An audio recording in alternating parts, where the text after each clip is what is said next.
Welcome to another Black Male Impact. Today we have with us Mr. Nate Deans as our guest.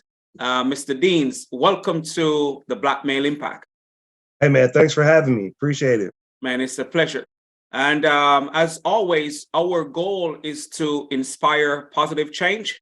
And I just want you guys to know, but before we get into the conversation itself, Mr. Deans, would you share with the listeners something about yourself? And I even forgot to say that you're the director of Black Male and Latino Male Initiative. But please share with the listeners what you do, who you are, and whatever you want them to know before we get into the conversation. Yeah, no doubt, man. I'll be brief. Again, I am the director of the Department of Black and Latino Male Achievement with Milwaukee Public Schools out of Milwaukee, Wisconsin. And so really had this role for not even a year yet, but I've been with the office for over 3 years. And my background, strictly education. I was a English teacher at the K-12 settings.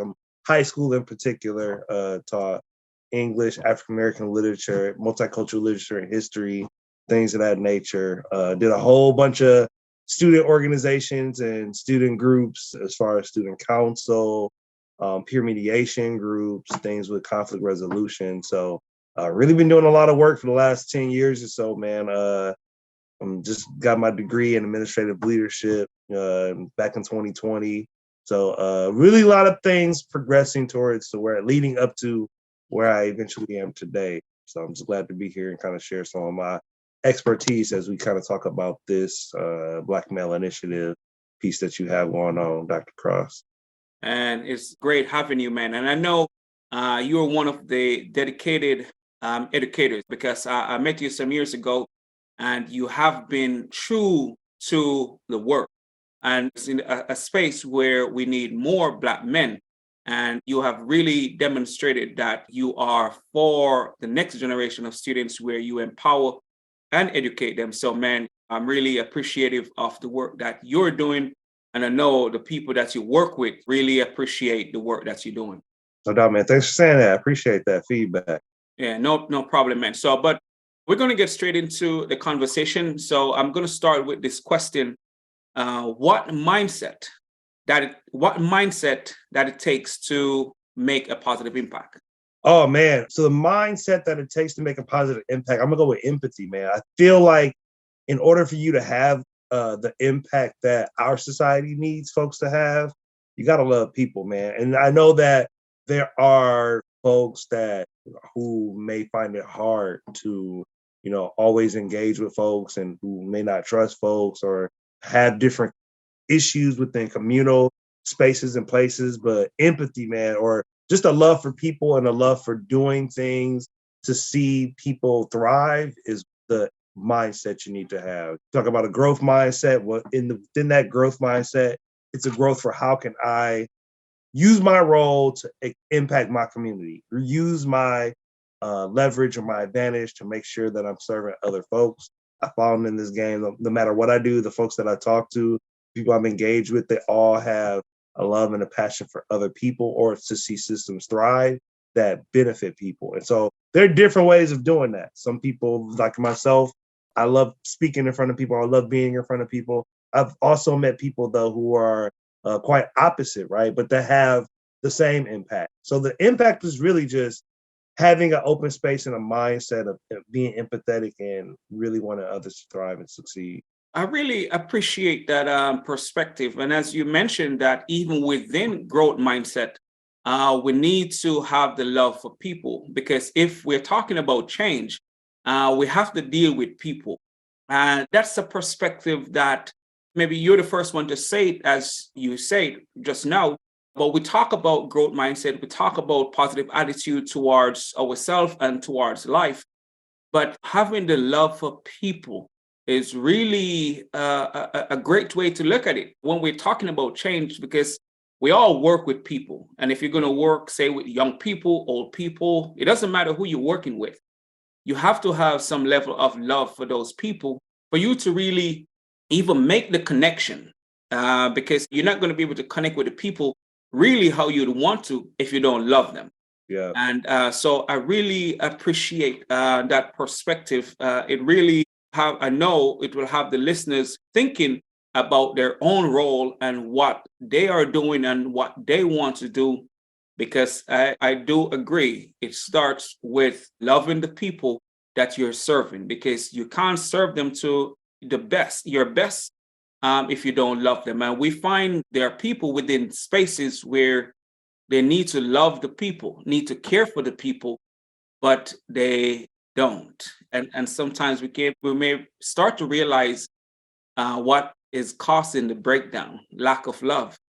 And Um, I'll say this, your biggest change agents were all folks who were about the people, right? Like, I'm just thinking of Fred Hampton, who comes to mind, right? Like, he was all a man of the people, a man that was taken from this earth way too young. But like, as you look at the leaders and the people that we celebrate, that we'll celebrate next month during Black History Month, right? Or just those people in general who have made some impact. It has always been the ones that have loved and cared for people and done it in their own way. Because not everyone does it the same way, right? Like, there are people who, quote unquote, are not persons, right? Like, they don't fully engage and like to be out in the forefront in front of people. But there's still ways to make impact too, through their knowledge and their expertise, and kind of taking an above the balcony approach and looking at systems and changing it. One of my closest folks that work for me, he's that way, and I appreciate a lot of what he does, because he's able to look at systems and design them so that people can thrive, right? But not necessarily the one to be at the forefront doing everything. And so those people are just as important. But again, it comes back down to empathy and the heart that you have for people. and I really appreciate you saying that. And I know the listeners will get something from that, because there are listeners here who are in leadership roles, and they have to understand that every individuals they're working with will not be the same. So we should not try to force how we do things on others, but understand how they serve and how they want to make an impact. And that also goes to what you said earlier, just loving people, because not only the people you're serving, you have to love, but also the people who are helping you to serve. You have to love those people. So I really appreciate, man, that perspective. So my next question to you is, what advice do you have for the men listening on how they can play a role in creating positive change? I would say, one of the things that our department focuses on, right? When we talk about the disproportionality that exists between Black and brown boys, it's specifically in the Milwaukee public school system, and well, really just in the state of Wisconsin, right? Just speaking for my state where I'm from, it's really around the narratives and the stories that are created, right? And so I think, as leaders, as Black men who are leaders, I think it's important for us to really show others, like, the different pathways that are available to them. I'm all about giving our young men opportunities to succeed and excel and to grow, right? And so they got to see it. You can't know what you can't be unless you see it. And I think I've heard you say that quite a bit, right? Like, you're very much on that, like, can't really make the positive impact you want to unless you're being engaged with the folks, right? And Yeah. so you just need to expose yourself. So we do mentoring, right? And so we have a mentoring program at some of the high school levels. And so just exposing our young men to different folks in the communities that can help them change their minds around what it is they can potentially become once they are looking at their academic careers outside of high school, post-secondary, right? And so just giving them opportunities, really making sure that they are walking along with folks, and just, whether it's a few young men, whether it's whoever it is, just making sure that you are showing yourself as someone that's not some of the typical things that, if I'm not going to play ball, if I'm not going to be a surgeon or whatever, I can't be successful, right? I think that's kind of the negative connotation behind, like, what success is. Success is defined by what we define it as, right? So if you find that area, you find that lane, but I think it's up to us as the Black men who are leaders to help to tap into the resources that are in the community, and to just go in and tell folks what we do. And then someone out will see that and someone will want to engage with that, especially our youth, man, because they just don't know. You don't be something that you don't know exists, right?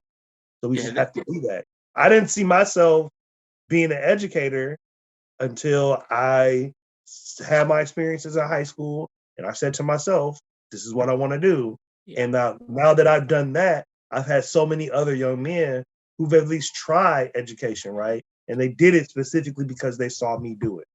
So And I really appreciate that because, yes, it's easier to, for the next generation, especially of young men, to become whatever is possible for them by seeing others, seeing us doing it. You share a valid point in regards to what success is, because yes, they see being an athlete as success. They see being going becoming a doctor as success. But I recall when I just started this journey, there was a professor. No, he's a doctor and doing well as a professor. But he said, "Man, let me tell you something. I make more money doing my landscaping business than I make as a professor." But sometimes the youth are not shown other options. And not to say, and because everyone will not become doctors, everyone will not become lawyers. And for sure, everyone will not become a professional athlete. So it's to point out and let them know that you can be successful in different areas. You just have to learn what you need to do and maybe run it as a business where you have other people working for you. But we have to let them know that those opportunities exist. And that also can be where you find success. And you also said something about mentoring. We have to be mentors for the next generation. and I think it's important for us. The last thing I'll kind of say is this, right? When we are doing that mentoring, is to show up as our authentic selves, to really understand the level of which our young men are operating from, and not to knock them who they are, not to knock them for who they are at that moment, right? Because I think some of the pitfalls become we want to see them being something that they're not at the time, Yeah, and it takes time to build that, right? yeah, And so their lived experiences are different from our lived experiences, even as being a black male myself, right? Because the generation gaps, the age gaps, just all these different things. And so really when it comes to just this idea of mentoring, right? Like taking a step back, not telling folks what to do, but just showing them and giving them ideas and options and letting them choose and being that guide for them. So showing up as your authentic self, right? The self that understands, that has been through some of the things that some of our young folks have been through, or if we haven't been through some of those things, at least coming with the understanding that you are empathetic, back to my other point, and you care about people. So those are things that are critical when it comes to like black men really making a positive impact in their communities. I really like that. I appreciate that perspective, showing up as our authentic self, because it will reach the student better. Because if we are not true, they're going to know, Yeah. and if we're going to be around them over and over, you can't be somebody different each time you show up. You want to be your authentic self. You want to be that person that they can trust, the person that they can see themselves as. Despite, as you mentioned, yes, we may have been through some of the same struggles, and if we haven't, is to just being empathetic to the students and make sure we're open-minded and not judging the students. But I think in regards to creating positive change, showing up as our authentic self is really important as we go forward on this journey. So that leads to this question: how can we, as Black men, help to change the narrative today? Well, I think we kind of been already touching on this, right? Yeah, Like, just to give some more specific, I guess, ways to do it. One really goes for mentoring, right? Like, just reaching out to our youth, reaching out to our communities, and just showing them, especially because we're black men with power and influence. I'm pretty sure most of your listeners kind of come from that track, right? Where they yeah, want to network and they want to expand. I know for myself personally, seeing some of the folks that have come through here, definitely want to connect and work with them. But we have to first reach out into our communities and to mentor and to engage with them and to figure out what are the needs from the community, and how can we, with the leverage and the abilities that we have, support that. So like definitely setting up spaces to mentor. Now I know on a national level there is like national mentoring. I forget the exact organization that it is, but in the Milwaukee level, the more local chapter is Mentor Greater Milwaukee, who we partner with, who Okay. is our mentor connector. So I believe it is the National Mentoring Greater Mentoring Connector. Anyway, the point is that reaching out to different organizations that can help you become the mentor that you would desire to be is critical. So that's the first thing. The second thing I'll say in far as ways of just changing the narrative is once we go back into those spaces and we know what our communities are saying to us, then we're charged with being the advocates from the positions that we sit in, right? So we have to speak up. Like if we know different policymakers and we know different people that impact from a political standpoint, from an educational standpoint, landscape, excuse me, we have to start making the noise for the people that we serve, right?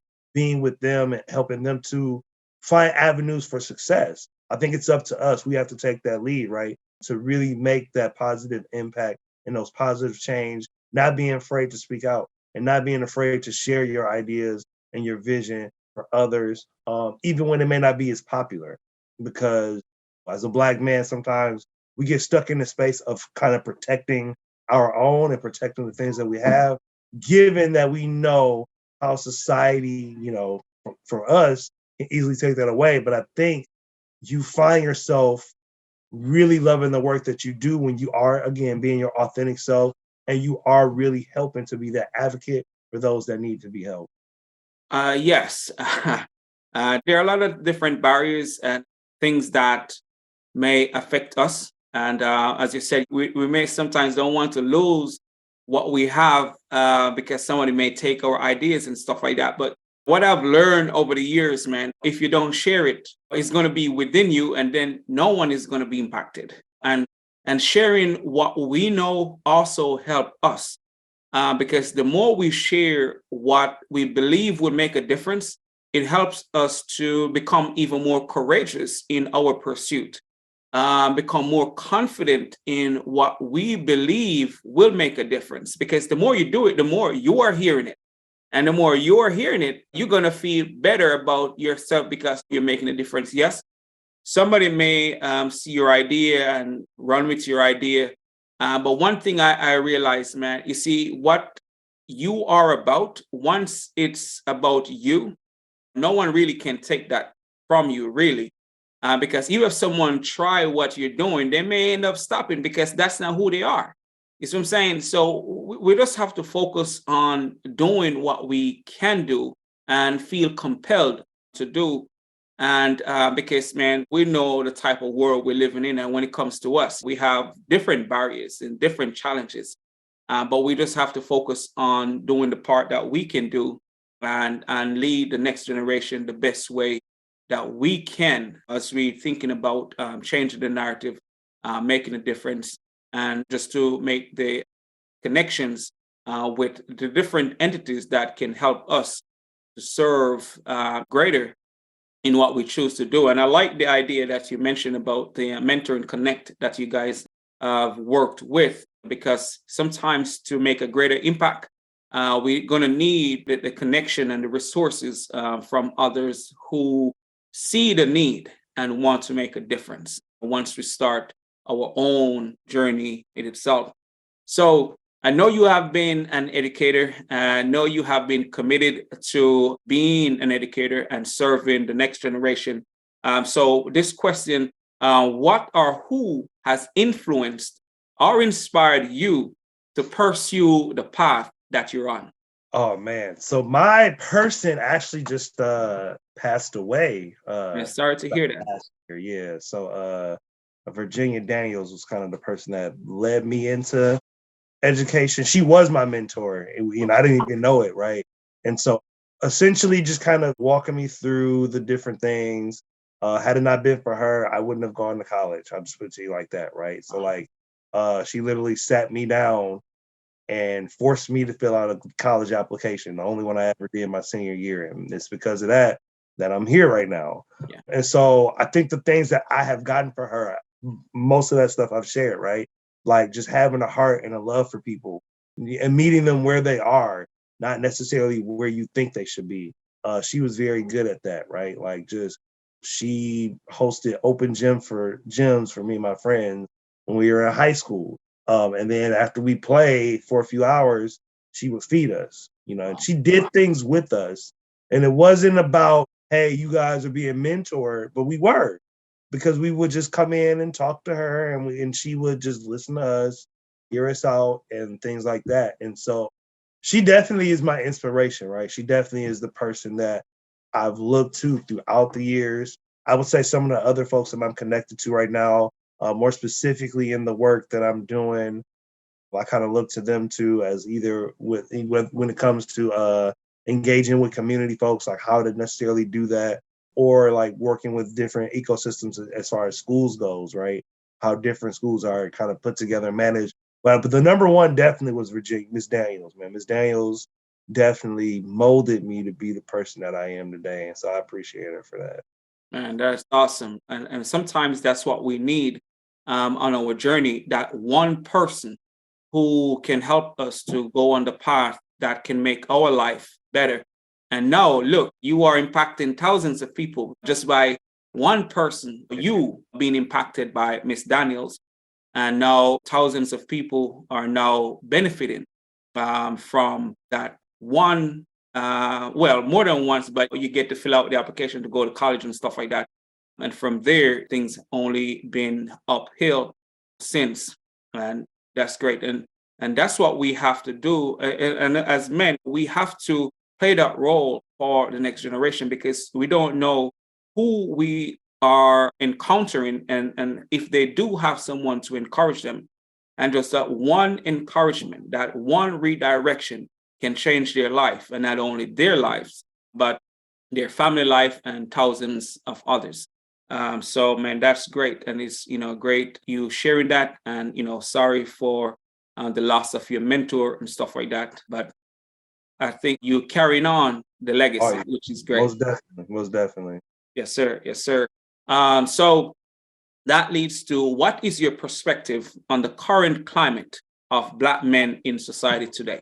Well, I think I would say this. So there's a shift that is happening in terms of how we view ourselves. I think a lot more people are really starting to recognize, the brilliance that Black men have. Some of the systemic issues still exist, right? Like there's still like police relations, and there's still like some of the, socioeconomic issues that exist when it comes to mass incarceration and all these other things. But I think the advocacy that we have as Black men with each other on a national scale has become greater. And that probably is due to like technology, right? Yeah. You know what I'm saying? Years ago, we wouldn't have been able to have this conversation in this platform. But now we have spaces to do that. And so more people can hear that in that way. And I think the shift that's happening comes from this idea of taking care of yourself as a Black man. So really understanding what that means in order as far as self-care goes, in terms of advocating and being an advocate for each other, in terms of this different positive narrative, right? A lot of people trying to change the narrative and the stories that exist amongst Black and Latino males, or Black males in particular. So I think there's a shift that is happening. I believe in the next 5 years or so, we're going to be in a space far greater than we were before, in terms of the things that we're doing. But there's a lot of stuff. I mean, still a lot of work to be done, though. It's still a lot of work to be done when it comes to ensuring that Black men feel safe and valued and really treasured by this country. I'll just be frank and say it that way. Well, man, I really love how you put that just now, where we are, and that there are still issues that we're dealing with that surrounds Black men that other race may not have to deal with. But as you mentioned, we have made a lot of progress. And yes, I will agree with you, because of technology. Now we can get to connect more with each other. We can see some of the challenges that our fellow brothers are dealing with. By seeing it, we know that we have to step up and become advocates, even if we weren't at first or didn't believe this would be something that we would be doing. Now we are there in the forefront, trying to make a difference, so things can be better, not just for us, but for generations to come. Yeah. And so you said it perfectly in regards to where we are and what we need to continue doing to move the needle forward. So that leads to what change do you, and you may have touched on this already, but just to reshare your point, or just to own in on the point, because somebody may miss something that you have said. So Mhm. I'm just going to say, what change do you want to see in general amongst Black men? Yeah, so yeah, I did say a little bit of this already, right? So like, especially when it comes to just the different opportunities and different things that are available to them, right? Like letting folks know what success for every Black male looks like. Like that's different, but Yeah. they just need options and choices. And I feel like we live in a country right now that has limited those options and choices for so long, when they need to be let available to everyone so that we all can have thriving families, thriving communities, thriving societies, in particular for Black males, right? And so just making sure that we have the different things available for them. I mean, again, though, it's a lot of work. It takes all of the hundreds of years of slavery and oppression and all these different things just don't change overnight. Yes. So the shift definitely is coming. We just have to figure out how to allocate the resources properly as a nation to make sure that Black males are treated with the dignity and respect. But it definitely starts with letting folks know what's available to them, letting folks know about the services that they need in terms of taking care of yourself or mental health or those things in that aspect. Something that has been a stigma in the Black community for so long, I feel like is really getting destigmatized as we're now having conversations on how to do that. And that's connected to how we live our lives on a financial and a physical level. So Yes. we definitely have to start reconnecting those things, and then really emphasizing this idea of just Black male brotherhood, right? Like Yeah. making sure that not only are we helping our communities, but how are we connecting those things across the nation? And I feel like we're in a space right now to be able to do that on a larger scale when it comes to ensuring that the brotherhood, the education brotherhood that I'm in right now, right? I'm tapping into folks where you are, or there are other places, and we're kind of collaborating and doing the same things. How do we continue that traction? How do we continue that momentum? And how do we not allow the roadblocks to stop us from being able to ensure that we as Black men are thriving and successful in whatever capacities that we choose to exist in, and reach our further impact? How do we go into spaces that we haven't traditionally been in? How do we get into those spaces to ensure that? And so we just really need to continue to work on figuring out some of those gaps in those areas to make it happen. That's great. That's we have to. I'm just going to start off from the end part of it. Yes, we have to challenge ourselves to go in spaces that we weren't normally in, and be willing to show up, as you mentioned, as our authentic self in those spaces, and be great in those spaces, and don't suppress our greatness in those spaces, because that also help to change the perspective of how society see us. And the more we are in those spaces and show our greatness, the more it will change the perception of us, how others see us and stuff like that. And you also share a valid point where the mental health, and how now we are becoming more comfortable, talking about the challenges that we may face as individuals, as men. And by being willing to talk about our own challenges, we can break those barriers, and then we can start thriving as we should and becoming the best version of ourselves, without feeling that it's a sign of weakness to talk about the challenges that we may face on this journey. And by doing that, I think in the long run, man, I think we're going to start seeing great changes within our own communities and just as men as a whole. So, man, I appreciate you sharing that as we really look on what we do and where we go from here, the impact we want to make, and who we are becoming in the process, because we have so much to give, so much to offer the world. And if we don't share that which we have, we ain't going to make the change that we're supposed to.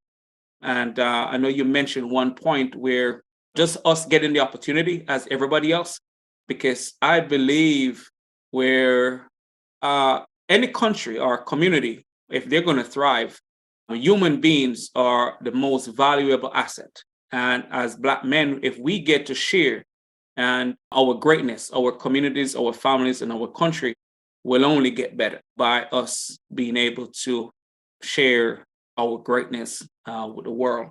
So that leads me to all the stuff that you have been doing and the impact that you have been making. What was a pivotal moment in your life? I kind of already said one of them, right? Yeah. Like with Ms. Daniels kind of coming in and giving me the encouragement to go to college, because I wasn't going to do that at all. Like that was not my option. But then, so I'll just go off the other one. I think was once I got to college, I went to a community college Okay. to start, right? And so got in there. I gained a little bit of the momentum to go to school. I started doing well, and I felt like I was ready to go to a university. And so I applied to the University of Wisconsin, Milwaukee, got rejected. Wow. And so when I got rejected, that impacted me because I felt like it started that fire, that drive in me to prove other people wrong, right? And so and I think looking back on it now, the rejection could have been because I wasn't like the model high school student, we'll say. So I think part of it was just like the doubts that the university may have had on me, or just wanted me to prove more at the community college level. But that changed that really like sparked something in me, right? Because then when I got there, I had to prove who I was. And then just a few years back, over 5 years ago, accepting the Graduate of the Last Decade award from the same university Wow. that rejected me just shows the fire and desire that I had to be successful, right? So like really ensuring that I was able to do this, because I felt like I guess at the time I felt like I was doing this more than just for me and outside of my family, but it was really about changing a narrative around Black people in particular, even before that became something that we started talking about at a national level, because there was no other teachers of color, at least in the English education landscape, that I graduated with outside of myself, right? I was the only Black male that Wow. received my degree in English education, and continue to be, out of the cohort of students that were in that realm, still the only one in education Wow. doing it. So yeah, it definitely, what that time period in my life, really, I didn't really see what was going to happen like now, but it's amazing to look back on it and then right where I am now, and to show that progression, right? And I think going back to our community pieces, right? Like just letting kids know that if I could make it, they all have opportunities to make it, right? Like, because they're there. Man, and that's great. And that's commendable to be the only Black person, but also the only person still continues to be in that space. So that in itself is commendable. But I want to just touch on one point that you made, because a lot of people don't see, from what I've heard and from others, see failure as a pivotal point. Because we think failure and then we just see ourselves as failures. But as you mentioned, the failure push you to want to prove others wrong, or just the rejection. And that in itself can consider or seen as a pivotal moment, and that you can later talk about. And so the listeners, sometimes you too will experience failure, but don't see the failure as failure. Yeah. it can be that pivotal moment for you to push a little bit harder, just to find out what you have within you, as you have done, because now I have something to prove, not only to myself, but for those people who doubt me. Yeah. And I'm glad you brought that up too about failure, because that never goes away. Like you're always going to fail at something. Like even now, right? Like I still have my moments where I mess up or I'm rejected or something happens. And so just continuing to allow that to push me harder or to retry something different. Maybe there's a different way. Maybe there was something that I didn't see at first. So failure is a tool to evaluate how to be successful. That's how I see it, right? Like you take it and you evaluate it, you look at it, and then from whatever you find out, you just use that as a motivator to push you forward.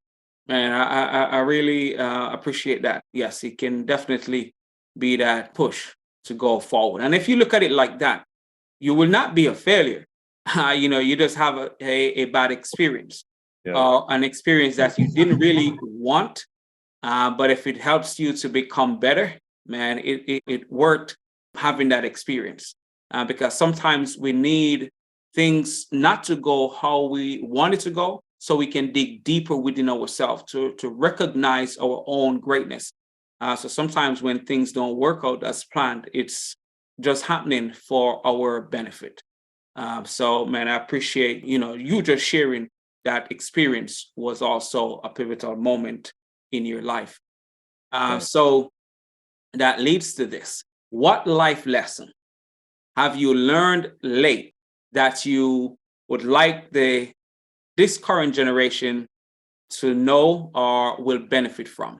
Oh man, I think I'm gonna go with my high school experiences. Take advantage of the opportunities that come, man. I think I didn't really have a chance to, and while it may have turned out in my good, I would say, there's still things that I wish I had done when I was a teenager that I probably would have enjoyed, you know what I'm saying, to do, whether it was some extracurricular activity in school, whether it was just the different things that were available to me that I'm now, as I am connecting young folks to these things, I often think to myself, like, man, why did I just try that? And I just think that I was in a space growing up where things just didn't either seem cool enough or I didn't really have the entire like I knew I was smart, but I just think I wanted to show myself in a different light than what I actually was. And that hindered me. And so God obviously used it to be able to do what I'm doing now. But I just wonder around how many other folks just miss out on opportunities. And I know people specifically that I went to school with that I've, you know what I'm saying, grew up with who missed out on some of those opportunities because we all had the same mindset. And it took me to really say I want to go to college after filling out all of that stuff and really having this conversation with myself about doing it. And those things didn't come with their own penalties, right? Having to do some of the remedial courses that existed because I didn't do my high school experiences as seriously as I should have, right? Because I didn't have to do that stuff, but I needed to for my own confidence that I lacked because of how my high school career went. So having to do all of that not as it was a life lesson learned, whatever. But I think to your question, right? Like that's the one thing I would have done is like, how do you take more advantage of the opportunities that come to you and that are available? That's really great because that even goes for us today as adults, because there are always opportunities that we may not want to take advantage of because we have never tried it. We haven't seen anyone doing it. So, man, I'm not going to do it. And yes, it's something when you're younger, there are always opportunities. And if you don't try, you're not going to know if you can do it. Right. And especially the younger generation, if they don't see someone close to them doing something, they may think, what, man, this is not for me. But it can be for you if you try. You just have to try. And no one have to be the example before you become the example. of something positive. So, man, it's always a great reminder to take advantage of the opportunities that are available to us. And before I ask my final question, I want to ask you, where can the listeners find you and support the great work you're doing for the next generation? So please share where they can find you, social media, whatever it is that people can connect with you and support the work that you're doing. No problem. Yeah, I'm Nate Deans Jr. On LinkedIn. Keep it simple. That's kind of where I am. If you want to view the work directly that my office does, blmamps.org is where that is. And so that'll connect you to my email address if you want to contact me directly. If you ever have any questions, I'm a great thought partner. I love to speak to different folks from different places around the nation to really talk to them about this work, the work that we do. So most definitely, again, LinkedIn is probably the best place to really connect with me. Just simply my name, Nate Deans Jr. And then, yeah, let's definitely connect again.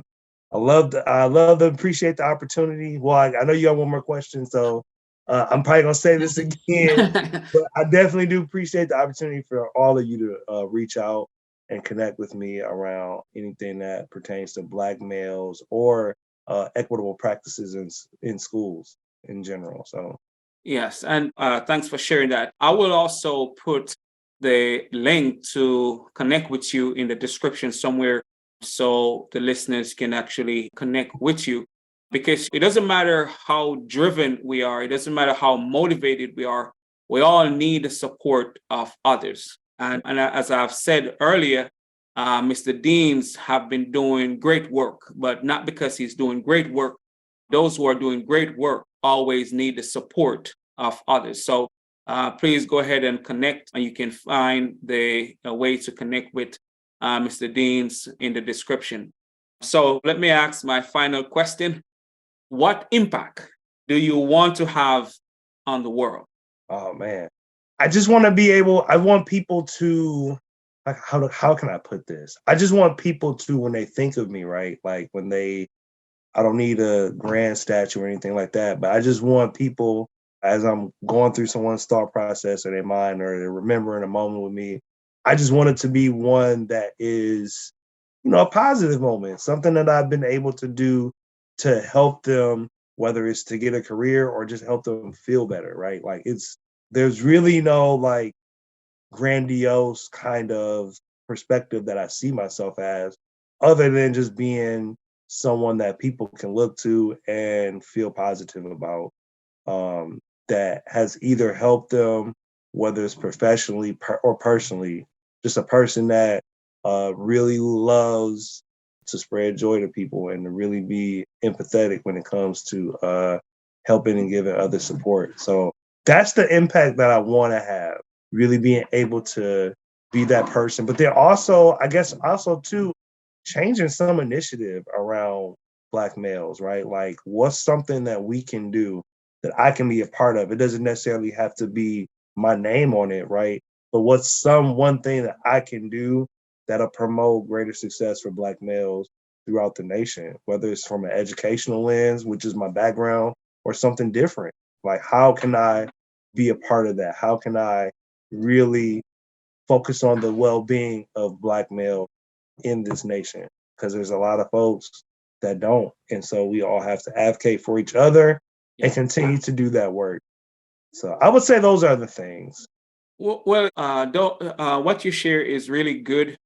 Just to having a positive impact on others, or when someone talks about you, they can say, "Man, because of Mr. Deans, I choose to do something else," and that comes from you being empathetic to those you are serving.